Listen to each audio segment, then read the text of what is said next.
Okay, thank you for Melvia and friends. I will describe about characteristic of an effective teacher in my opinion. One is positive. Keep the student engaged with a positive attitude. Teacher is most effective when students are motivated by the desire to learn rather than by grades or degree. Two is prepared. Teacher must know the course material. Three, organize. Have a plan on what to teach. And then clear. Can explain complex idea in simple ways. And then hold high expectation. Believe every student can be successful. And next is patient. Give student time to process information and answer question. And then fair. Handle student and grading fairly.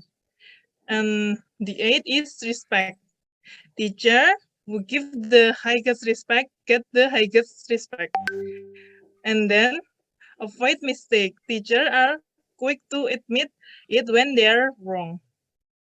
And then the characteristic of effective teacher, uh, which I have in my opinion is I'm a patient, fair, respect, and avoid mistake. Thank you, Miss. Thank you. Thank you, Dania. Very good. Now, in front of me is Danisa. Danis? You there? Yes, ma'am. Okay, your turn.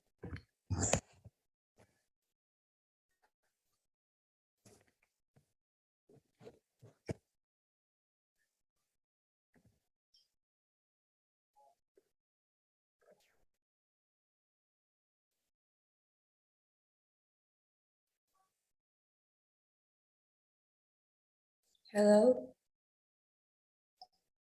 Ma'am.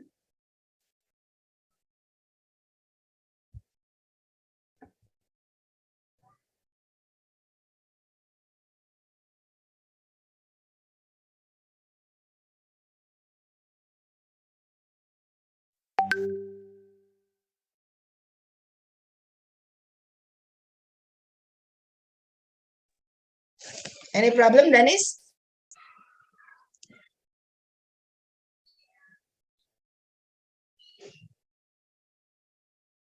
Hello?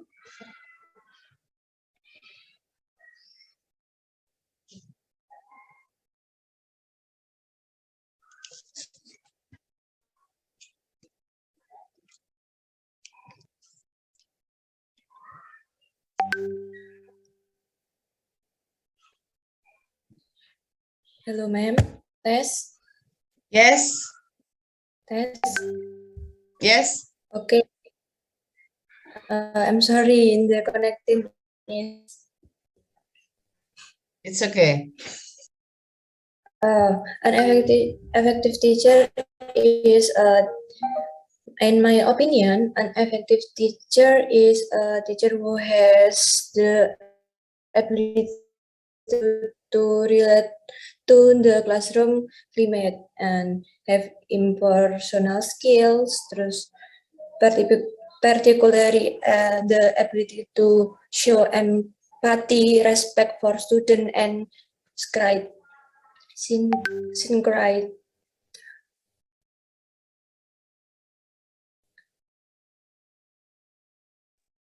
Sincerity.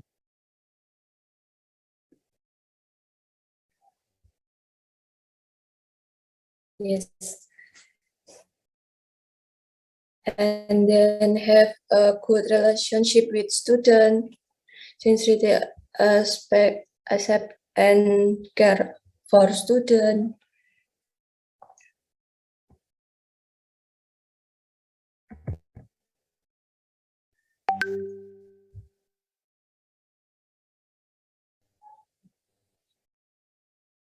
So high interest and tidak menyala.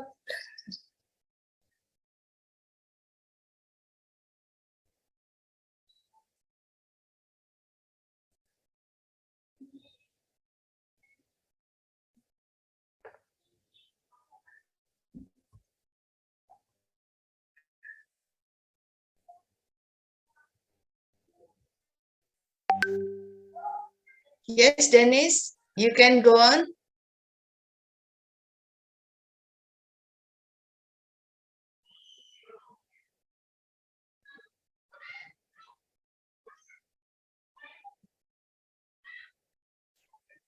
Dennis, any problem? It seems that Dennis freezing, right? Oh, maybe the internet line is not stable. Able to listen to students. Oh, Dennis is out. Okay, I think it's enough. Very good. The three of you presenting the effective teacher based on your opinion and the characteristic that you have related to the characteristic of a good teacher. Great.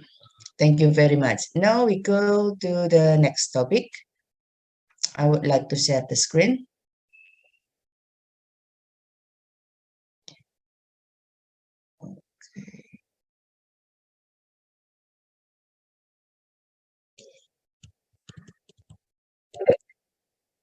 It is about designing an effective lesson plan. As we have learned last time that one of the characteristic of a good teacher is well prepared or well planned. It can be seen on the lesson plan. So how we can design an effective lesson plan. I retrieved this PPT from some sources. One of them is What Learning, and also from the Singapore Management University.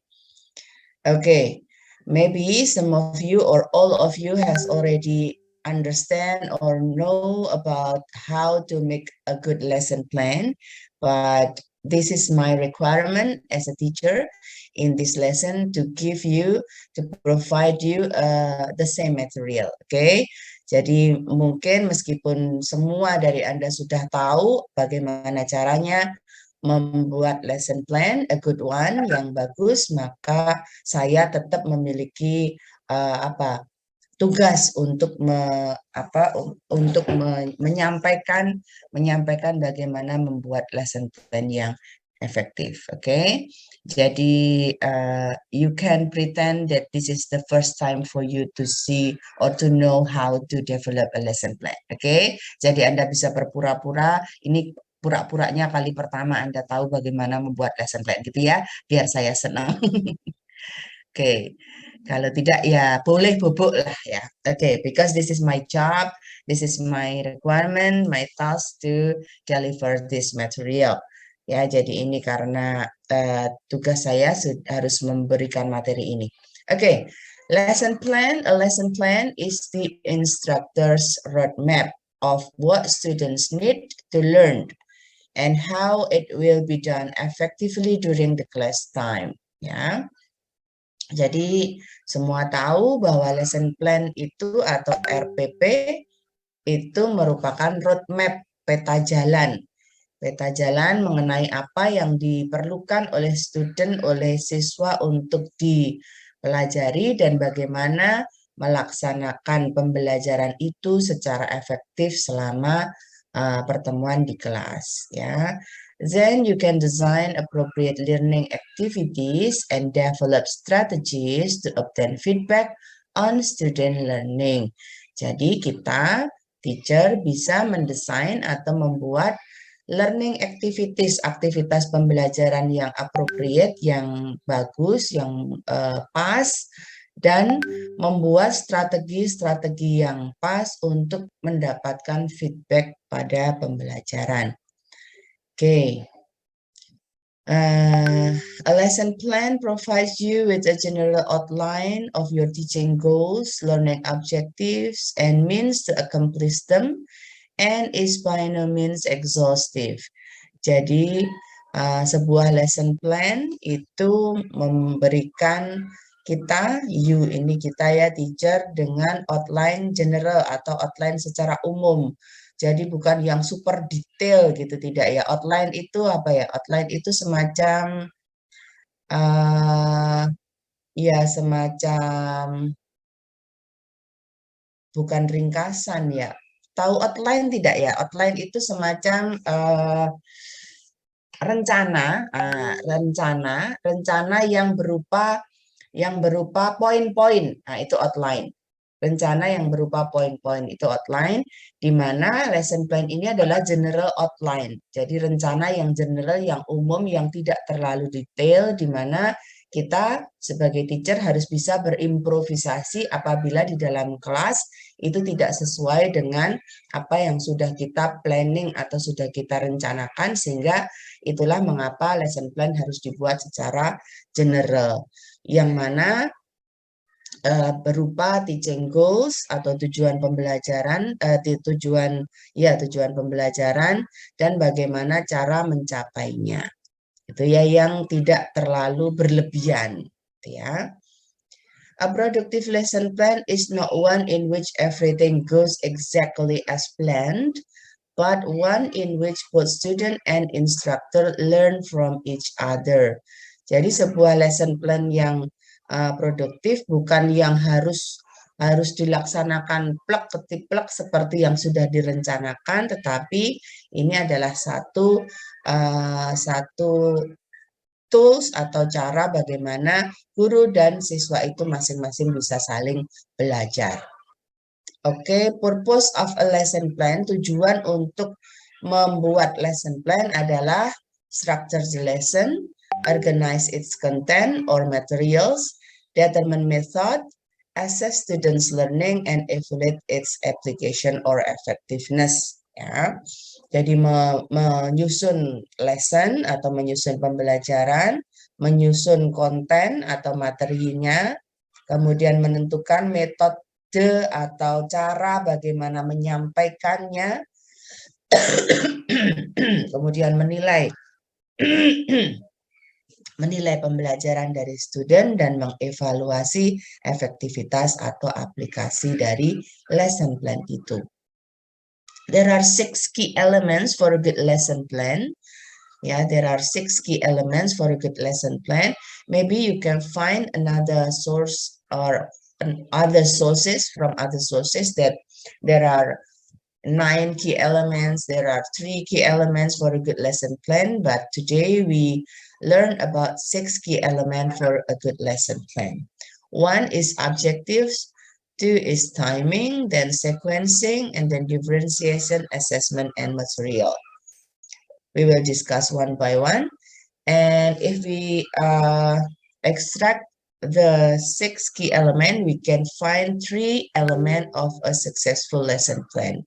Oke, jadi kalau yang 6 ini kita peres, kita ekstrak, kita akan mendapatkan 3 hal ini: learning objective, learning activities, and assessment. Oke, there are 3 phases. There are 3 phases in the lesson plan: before the class, during the class, and after the class. Jadi ada 3 fase, 3 tahapan pada lesson plan, yaitu sebelum kelas dimulai, kemudian pada saat pembelajaran atau pada saat kelas, dan after the class atau setelah pembelajaran. Before the class, it can identify the learning objective, plan the specific learning activities, assessment, and so on, create a realistic timeline, and plan for a lesson closure. And during the class, it can share the lesson plan with your student, helps keep them more engaged and on track. And after the class, reflect on what worked well and why, and what you could have done differently. Jadi sebelum pembelajaran atau sebelum kelas, ini bisa dilakukan untuk mengidentifikasi tujuan pembelajaran, kemudian merencanakan aktivitas secara spesifik, kemudian yang nggak spesifik banget ya, kemudian merencanakan penilaian, dan merencanakan sequence atau tahapan dari pembelajaran. Kemudian meng-create atau membuat timeline atau waktu yang realistis dan merencanakan penutupan. Kemudian pada saat pembelajaran ini bisa membuat siswa kita, membantu siswa kita untuk lebih terlibat di dalam pembelajaran dan lebih on track. Jadi tidak keluar dari topik pembelajaran. Kemudian setelah kelas, atau setelah pembelajaran, ini bisa digunakan untuk merefleksi apa yang sudah berjalan dengan baik dan apa yang tidak. Now we will discuss one by one. Before the class, steps for preparing a lesson plan, identify the learning objectives. Before you plan your lesson, you will first need to identify the learning objectives for the lesson.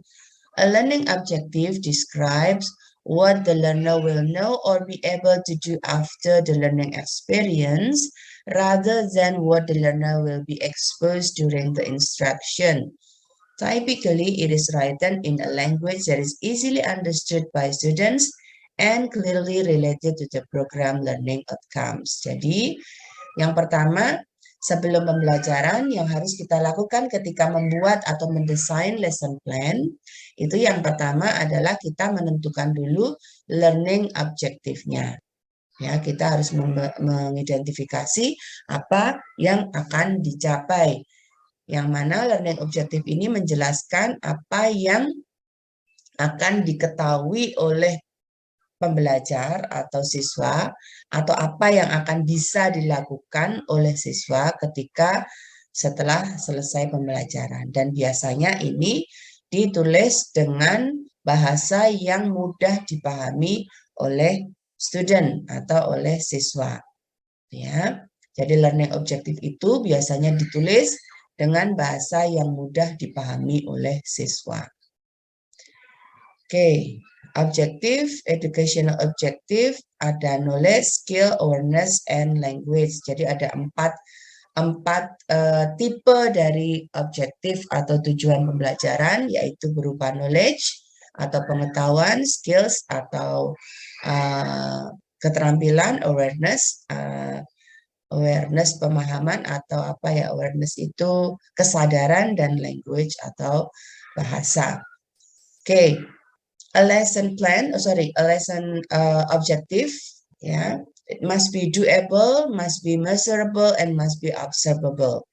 Jadi learning objective itu harus bisa ketika ditulis ya, penulisannya itu harus doable, bisa dikerjakan, measurable, bisa diukur, dan observable atau bisa diobserve, bisa dilihat gitu ya. Nah, misalnya ini, participants will be able to describe, jadi doable ya, describe, jadi bisa dilakukan.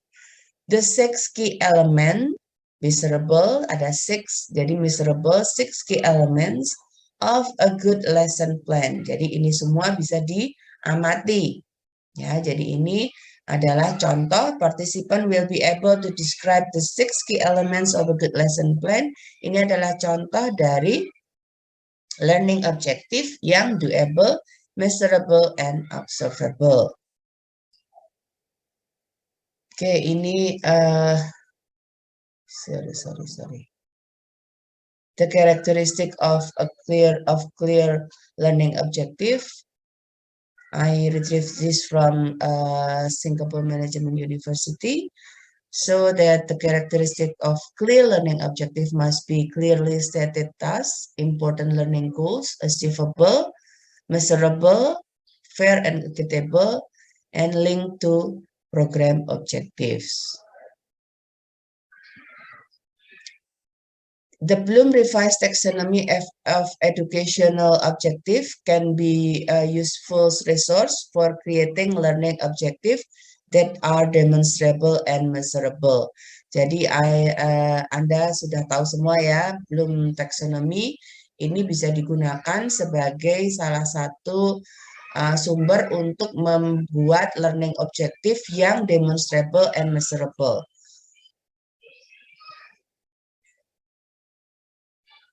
This is the Bloom taxonomy. I believe all of you have already understand very well about the Bloom taxonomy. Okay, I continue.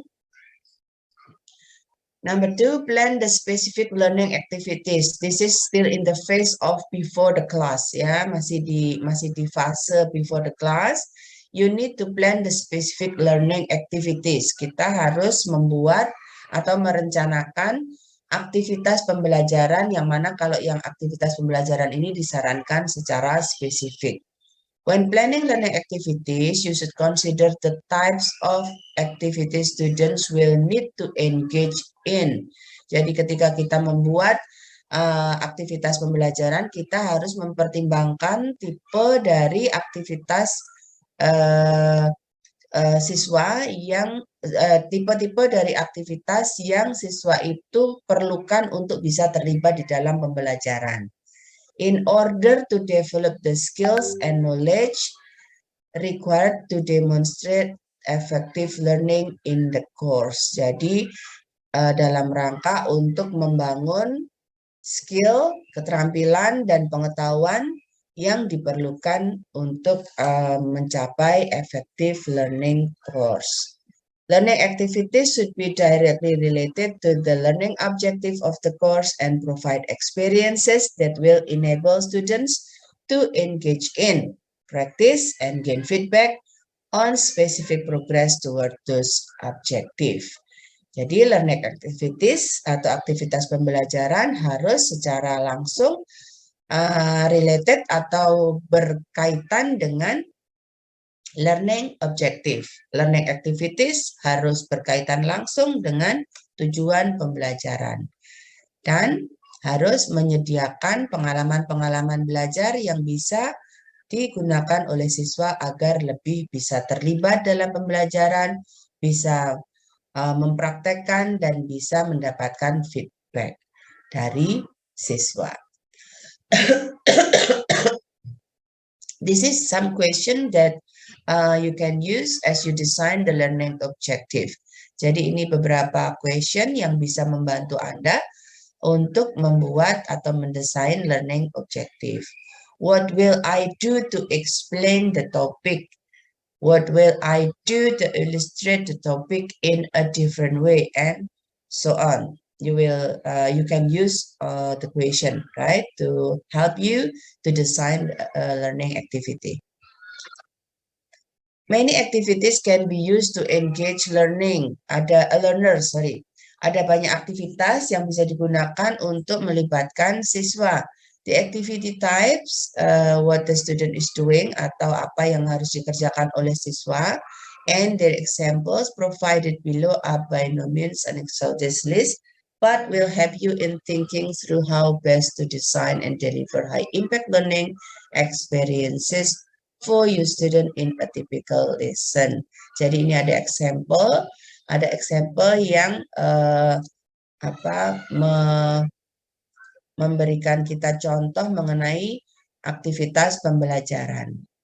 Nah, ini tipe aktivitasnya, dan ini learning activity-nya, dan ini deskripsinya. Nanti ini akan saya berikan kepada Anda untuk bisa membantu Anda mendevelop a good lesson plan.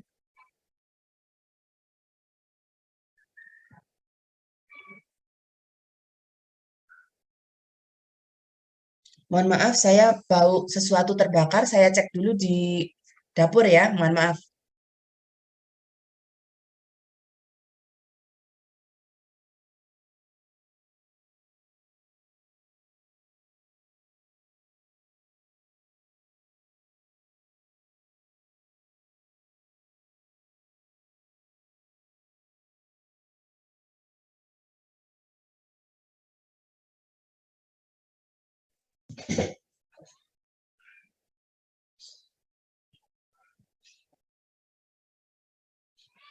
Oke, alhamdulillah ternyata bukan di dapur saya.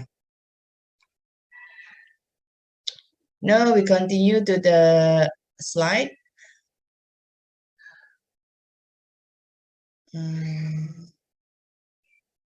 Wait.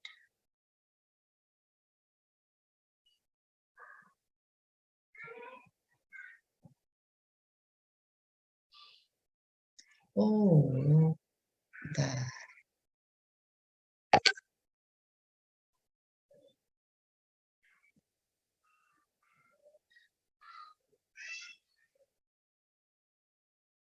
Chat, dari chat. Maaf, Bu Elvi, saya ke toilet. Oke, hati-hati.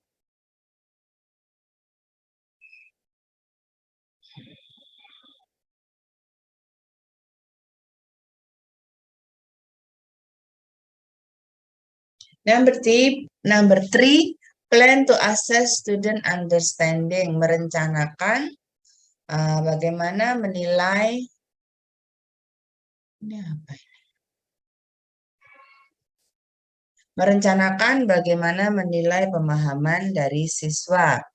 Assessments, for example, tests, papers, problem set, and performances, provide opportunities for students to demonstrate and practice the knowledge and skills articulated in the learning objectives, and for instructors to offer targeted feedback that can guide further learning. Assessment atau penilaian yang bisa berupa tes, papers, kemudian problem set dan performance, itu menyediakan kesempatan bagi siswa untuk bisa mendemonstrasikan dan mempraktekkan pengetahuan dan keterampilan yang sudah direncanakan pada tujuan pembelajaran. Dan untuk guru, hal ini plan assessment ini bisa memberikan feedback yang ditargetkan dan bisa memberikan guidance atau memberikan arahan mengenai pembelajaran selanjutnya. Oke, planning for assessment allows you to find out whether your students are learning. Planning untuk atau rencana untuk penilaian ini bisa membantu kita untuk mengetahui apakah siswa kita itu benar-benar belajar, ya, benar-benar belajar.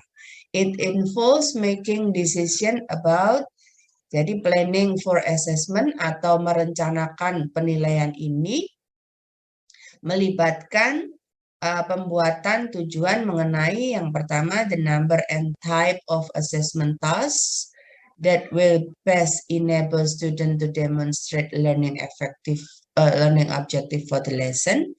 Jadi jumlah dan tipe penugasan yang akan digunakan oleh student, kemudian the criteria and standard that will be used to make assessment judgment. Kemudian kriteria atau standar yang bisa digunakan untuk membuat penilaian. Nah, ini yang bisa digunakan adalah rubrik. Yang pertama tadi contohnya adalah formative and or summative, example of different assessment. Kemudian selanjutnya adalah student roles in the assessment process. Jadi apa fungsi tugas atau tugas peran dari siswa pada saat proses penilaian. Apakah ini self assessment ataukah ini peer assessment. Kemudian the weighting of individual assessment task, pembobotan, kemudian metodenya, kemudian yang terakhir the provision of feedback. Jadi giving feedback to students on how to improve their learning. Jadi pemberian feedback kepada siswa untuk bagaimana meningkatkan pembelajaran mereka. Next is sequencing. What is it? Sequencing describe what will happen during the lesson. Sequencing ini menjelaskan apa yang akan terjadi selama pembelajaran. Kemudian the order it happens atau urutan terjadinya, and how you will transition, dan bagaimana Anda akan melaksanakan transisi, berpindah dari satu activities ke next lesson. Kemudian consideration for sequencing could include when is the best time to do a certain activities, and what is a logical but meaningful way to organize the lesson. Kemudian mempertimbangkan pertimbangan untuk melakukan sequencing ini bisa termasuk kapan waktu yang paling bagus untuk melaksanakan aktivitas tertentu, gitu ya. Kapan melakukan aktivitas tertentu itu, kapan waktu yang paling bagus, dan bagaimana caranya merencanakan atau mengorganisir pembelajaran secara logis dan berarti atau meaningful. Usually sequencing will be involving warm-up, introduction, presentation, activities, evaluation, and application. Jadi ini sequencing itu merupakan urutan ya, sequence itu urutan.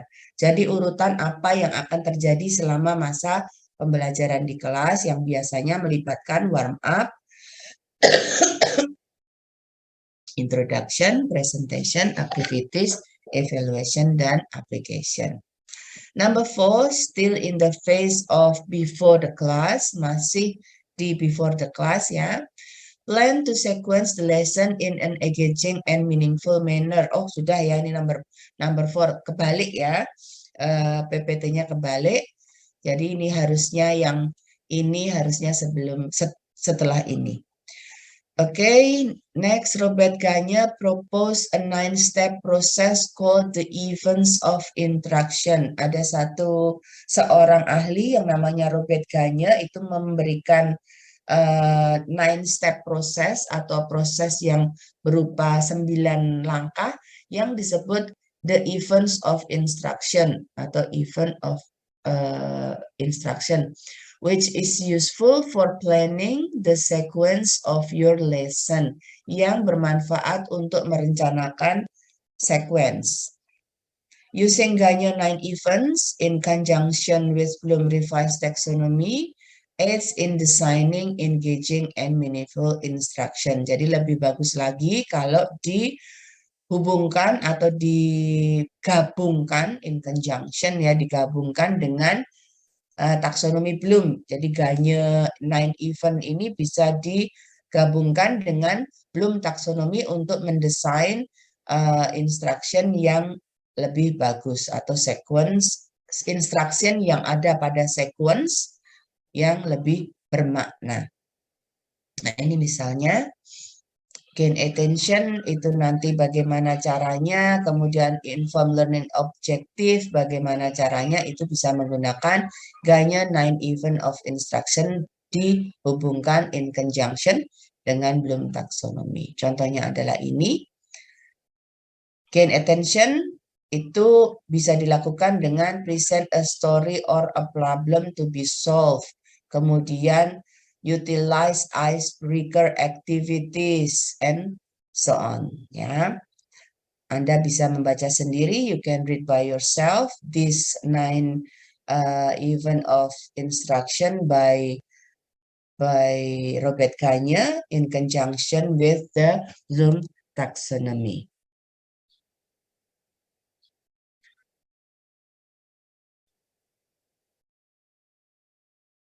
Next. Sudah ya ini ya.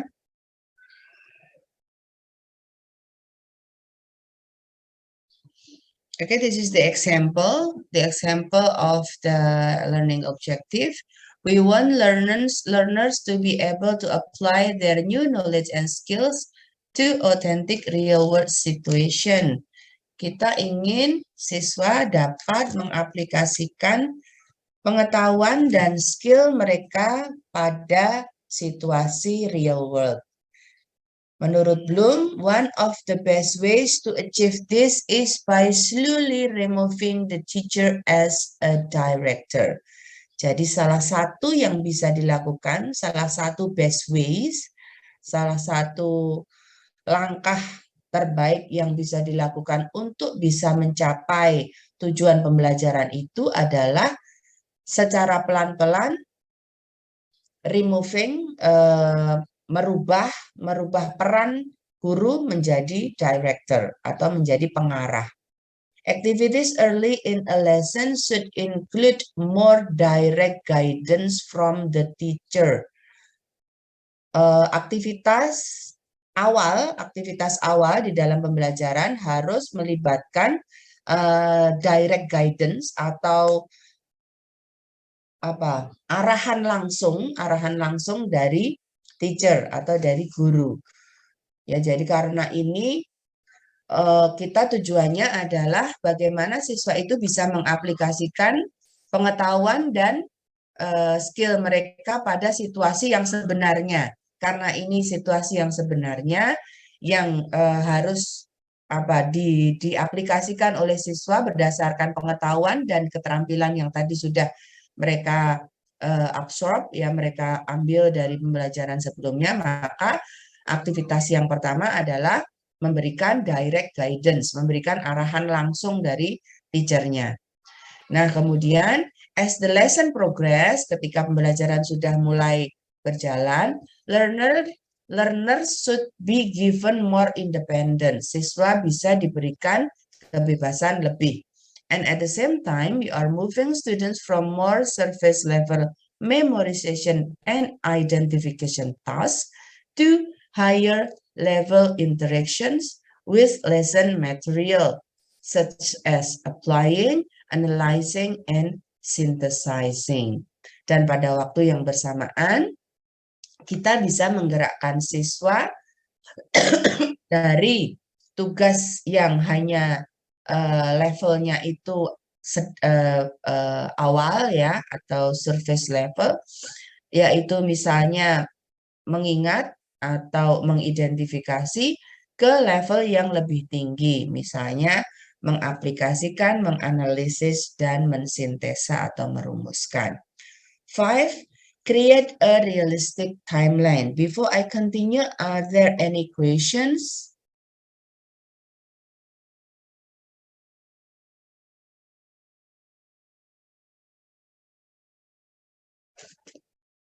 No? So I would like to continue.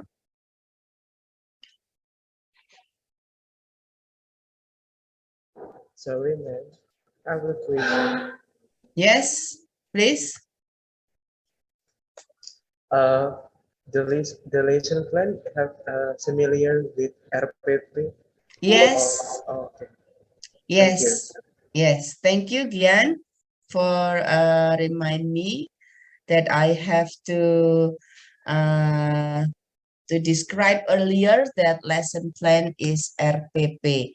Ya, terima kasih ya Mas Gian ya sudah mengingatkan saya. Dari tadi saya ngomong lesson plan saja tanpa memberitahukan apa itu lesson plan. Oke, lesson plan itu rencana pembelajaran yang biasa kita tahu itu RPP atau RPS. Thank you, Gian. Any other question? No? Okay, I will continue. Sebentar ya, ini kok baunya semakin menjadi. Jangan-jangan tetangga saya. Sebentar ya, 5 minutes. Give me 5 minutes. You can take a break for 5 minutes.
Belum ada 5 menit ya? Oke, 5 menit. 3 menit lagi.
Okay, we continue. Number 5, create a realistic timeline. This is still in the phase of before the class. Masih di fase sebelum pembelajaran. In the lesson plan, we can create a realistic timeline. Jadi di lesson plan, di RPP kita bisa meng-create atau menentukan timeline yang realistik. Mengestimasi kapan menentukan apa, berapa lama, dan seterusnya. Ya. A list of 10 learning objectives is not realistic. Jadi kalau ada 10 tujuan pembelajaran dalam satu waktu tatap muka, tentu ini merupakan timeline yang tidak realistis, ya, timeline yang tidak realistis. So narrow down your list. Jadi diperpendek list yang 10 learning objectives tadi to the 2 or 3 key concept, menjadi 2 atau 3 konsep, ide, or skill you want students to learn in the lesson yang Anda butuhkan untuk student itu bisa capai. Your list of prioritized learning objectives will help you make decision on the spot and adjust your lesson plan as needed. Jadi daftar dari learning objective yang sudah Anda prioritaskan yang menjadi hanya 2 atau 3 konsep, idea, dan so on tadi, itu bisa membantu Anda untuk menentukan, membuat keputusan pada saat pembelajaran di kelas dan melaksanakan penyesuaian apabila dibutuhkan. Tapi kalau 10 itu sudah tidak ada waktu untuk melakukan adjustment atau penyesuaian. Okay, here some strategies for creating a realistic timeline. Ini adalah beberapa strategi yang bisa digunakan untuk membuat timeline yang realistis atau yang masuk akal. Yang pertama, estimate how much time each of the activities will take, then plan some extra time for each. Yang pertama, mengestimasi berapa waktu yang diperlukan untuk setiap aktivitas dan rencanakan ada extra time, ada apa namanya? Ada serpan waktu pada tiap-tiap aktivitas yang sudah kita rencanakan itu diserpi waktu, gitu ya. Itu berguna bagi kita untuk menentukan adjustment, ya, ketika dibutuhkan. Adjustment atau penyesuaian ketika dibutuhkan. Number 2, when you prepare your lesson plan, next to each activity, indicate how much time you expect it will take. Ketika kita memprepare atau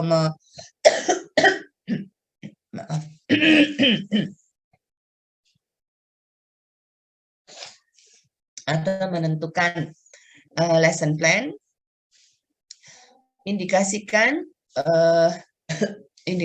berapa waktu yang Anda harapkan untuk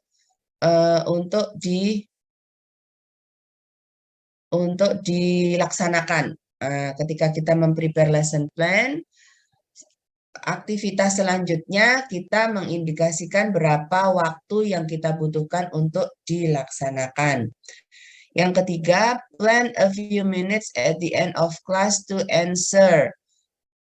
Jadi yang ketiga, kita merencanakan beberapa menit pada saat akhir pembelajaran untuk menjawab pertanyaan-pertanyaan yang belum terjawab and to sum up some key points. Jadi dengan juga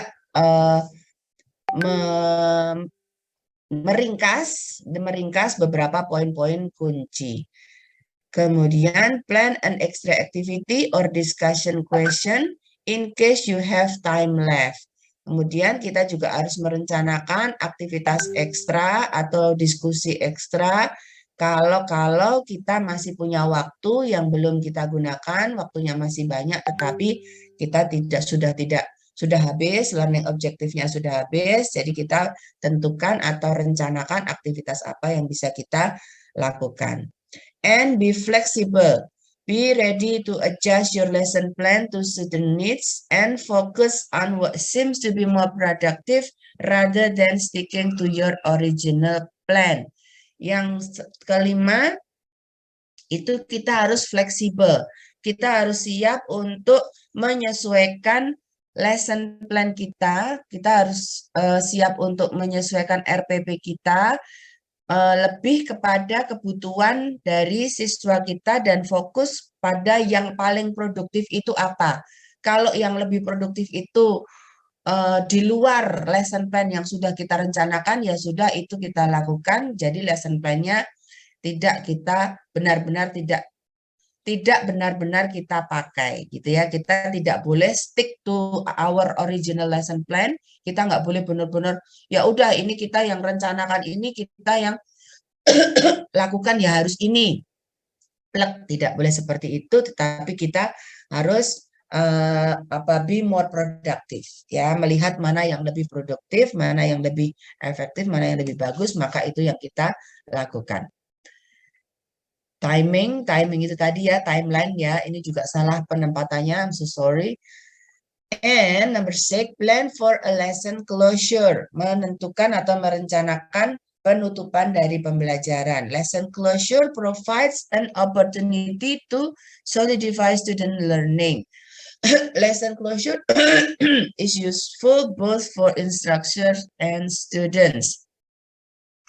Jadi ini lesson closure ini atau penutupan ini memberikan kesempatan kepada siswa untuk bisa menentukan pemahaman dari pembelajaran mereka, atau juga bisa untuk membuat mereka mengerti ya, memahami mengenai pembelajaran. Di dalam closure kita bisa melakukan check student understanding and inform subsequent instruction, emphasize key information, tie up loose ends, and correct students' misunderstanding and preview upcoming topics.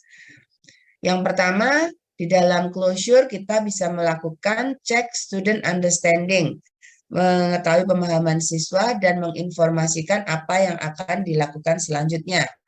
Kemudian menentukan informasi-informasi kunci, tie up loose end. Ini tidak bisa diartikan secara literally atau harfiah ya.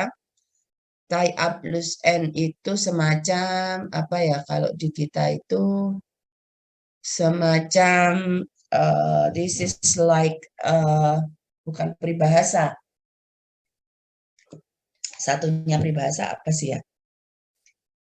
Ya, ini istilah ya, istilah yang tidak bisa diterjemahkan secara harfiah atau literally, cannot be translate literally, because if we translate literally it will become, jadi kalau kita mentranslate-nya ini secara harfiah akan menjadi tie up, mengikat, loose end, yang kendor di akhir, mengikat yang kendor di akhir. Nah, ini maksudnya apa? Maksudnya adalah menjelaskan hal-hal yang belum jelas gitu, menjelaskan hal-hal yang masih tertinggal tadi belum jelas dijelaskan kembali. Itu maksudnya tie up loose end.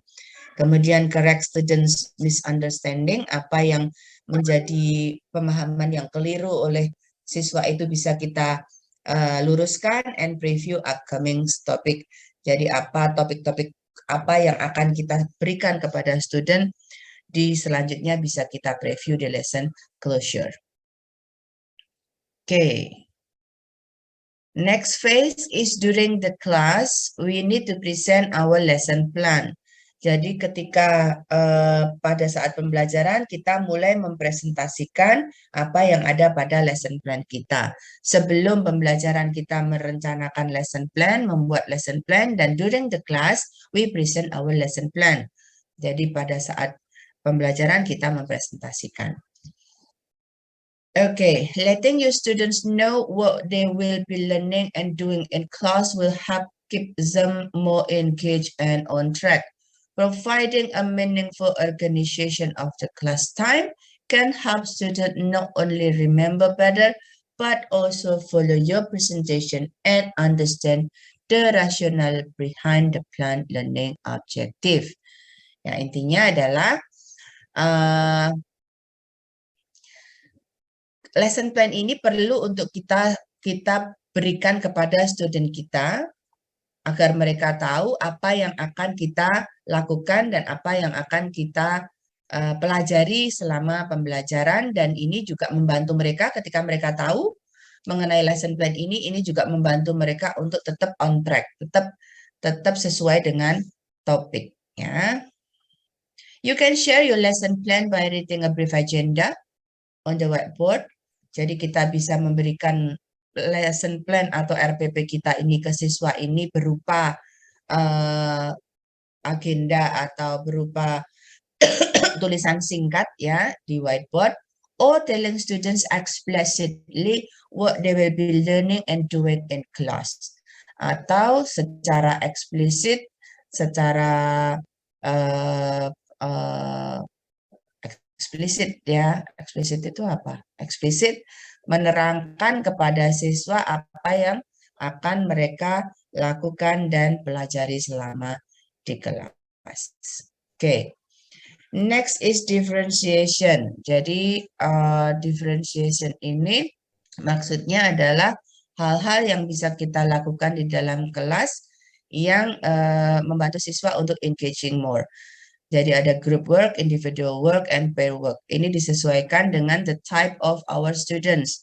Ya, the last meeting we discussed about the type of our students. They have different type, different intelligence, so we need to provide their need by giving them a differentiation.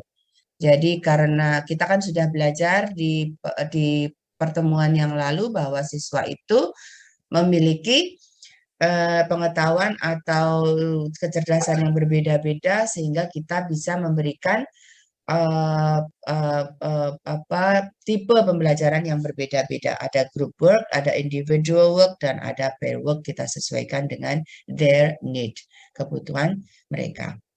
And next is after the class. Jadi setelah ini, terakhir adalah after the class, reflecting on your lesson plan. Take a few minutes after each class to reflect on what worked well and why, and what you could have done differently. Jadi setelah pembelajaran selesai, kita melakukan refleksi.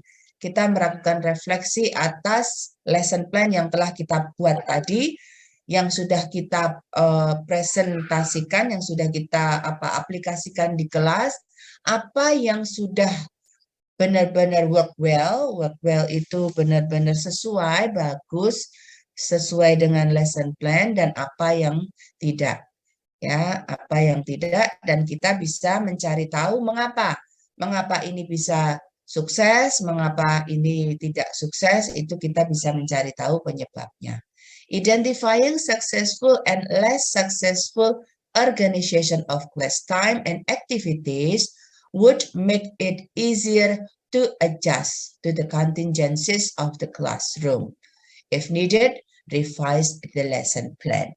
Jadi, mengidentifikasi apa yang tadi sudah sukses dan tidak sukses mengenai lesson plan yang tidak kita buat, yang sudah kita buat misalnya waktunya atau aktivitasnya, ini bisa membuat kita lebih mudah untuk melakukan penyesuaian atas apa yang terjadi di dalam kelas. Dan jika diperlukan, kita bisa mengubah atau merevisi dari RPP atau lesson plan kita.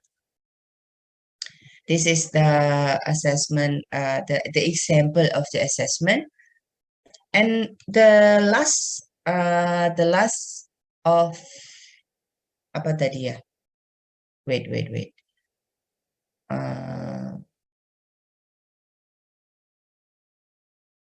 The last characteristic of good lesson plan is materials. In order to implement a good lesson, you need to know what materials will be necessary. This can be books, handouts, pens, and so on. Jadi, untuk bisa mengimplementasikan a good lesson, kita harus tahu apa material yang akan kita berikan, yang paling perlu untuk kita berikan kepada siswa. Bisa buku, handout, pen, dan seterusnya. Making sure to obtain the necessary materials before class is important. as it saves time and help teachers feel more prepared. Meyakinkan bahwa material yang kita perlukan itu sudah lengkap sebelum kelas dimulai itu sangat penting, dan ini bisa meringkas waktu dan bisa membantu guru untuk lebih merasa sudah prepare gitu ya. Okay, this is a conclusion. There are 6 elements of a good lesson plan: objectives, timing, sequencing, differentiation, assessment, and material. There is an example from SMU, the lesson plan. This is a very simple one, a very simple lesson plan.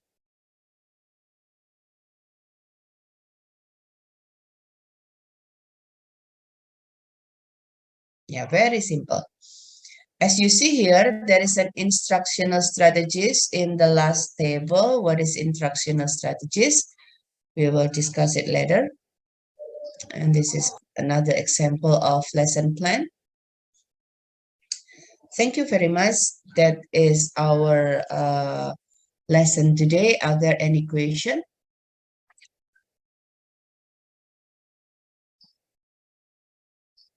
No? Sorry, ma'am. Yes, Kian, again? The example is not displayed Oh, in this. okay. Oh, jadi ketika saya ngeklik tadi nggak ngeling ya berarti ya? Oke, I see. Nilai, ma'am. Okay, thank you. Wait.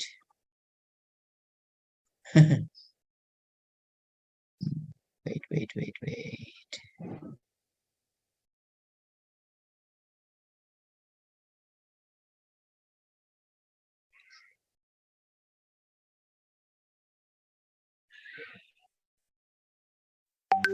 Wait ya.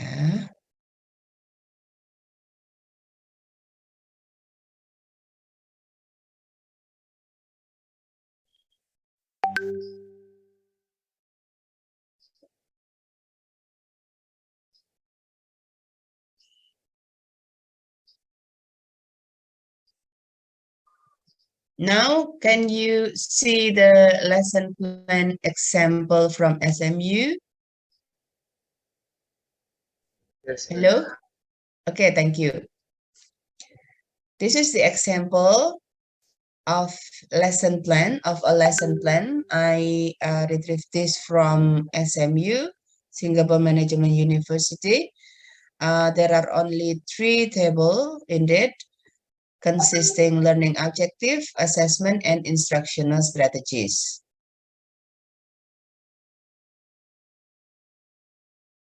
I will share it to you. And then the second page is about sequencing and timing. Very simple, right?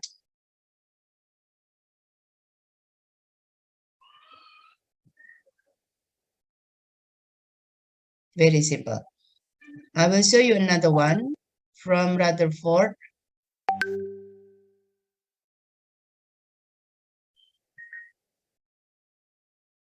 This is a little bit more complex.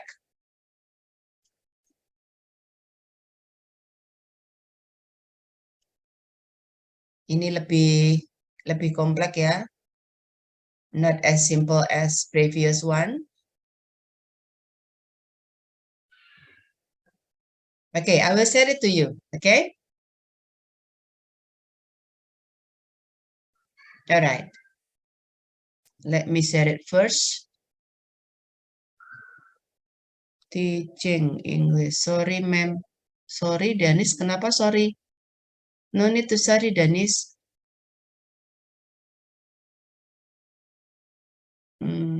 Teaching accounting. Lesson planning.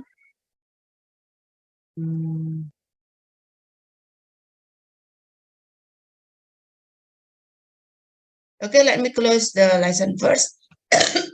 and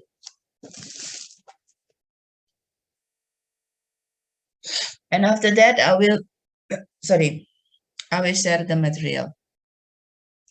Let me go to the toilet for a moment. Of course, Alicia, I will let you go to the toilet. Okay, be careful. Let me go. Okay. For the next meeting, wait.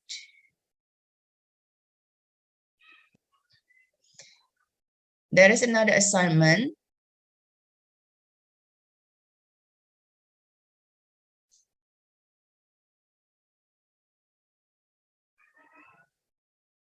Okay, there is another assignment for the next meeting. Actually, this is for the UTS. Ya, jadi ini untuk UTS. Jadi kita nanti membuat ini sedikit demi sedikit. Ya, sedikit demi sedikit membuat lesson plan. Ya, yang nanti akan kita cek, pada saat pertemuan berikutnya. Jadi pertemuan besok itu nanti ada pertemuan besok itu kita nanti akan asinkronus karena saya ada acara, terus kemudian pertemuan selanjutnya kita akan membahas mengenai lesson plan yang sudah Anda buat ini satu persatu, nanti kita review bersama-sama, kemudian apa yang kurang itu kita review kembali, kemudian next meeting seperti itu terus sehingga akan menjadi effective lesson plan, gitu ya. Nah, paling tidak lesson plan itu containing warm up, introduction, practice, and closure. Jadi yang pertama, you need to set a particular topic. Ya, yang pertama Anda menentukan topik tertentu mengenai accounting or finance. Jadi salah satu bisa accounting, bisa finance yang untuk SMK, ya, yang untuk SMK atau SMA. Kemudian dari topik tersebut Anda membuat lesson plan yang at least containing 4 phases. Yang paling tidak meliputi 4 fase. Yang pertama warm up, introduction, practice, and closure. Yang paling tidak meliputi warm up, introduction, practice, dan closure. Gitu ya. Kemudian you need to employ an instructional strategies in each phase. Jadi setiap fase Anda perlu untuk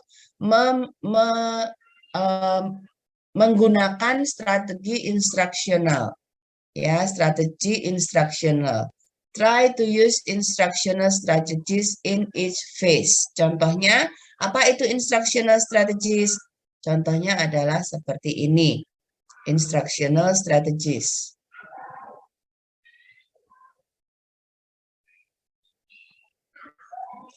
Nanti ini saya berikan, ini contoh instructional strategies yang bisa digunakan pada fase warm up, kemudian introduction, practice, and closure. Begitu, apakah ada pertanyaan? Saya persilahkan.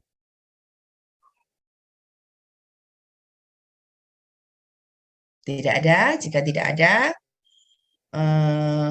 kita akhiri sampai di sini. Terima kasih atas kehadiran dan atensinya. Nanti materi saya share dan bisa Anda pelajari selanjutnya. Thank you very much. Be healthy always and keep happy. Okay, good morning everybody. Thank you and Assalamualaikum warahmatullahi wabarakatuh. Waalaikumsalam warahmatullahi wabarakatuh. Thank you. Thank you all.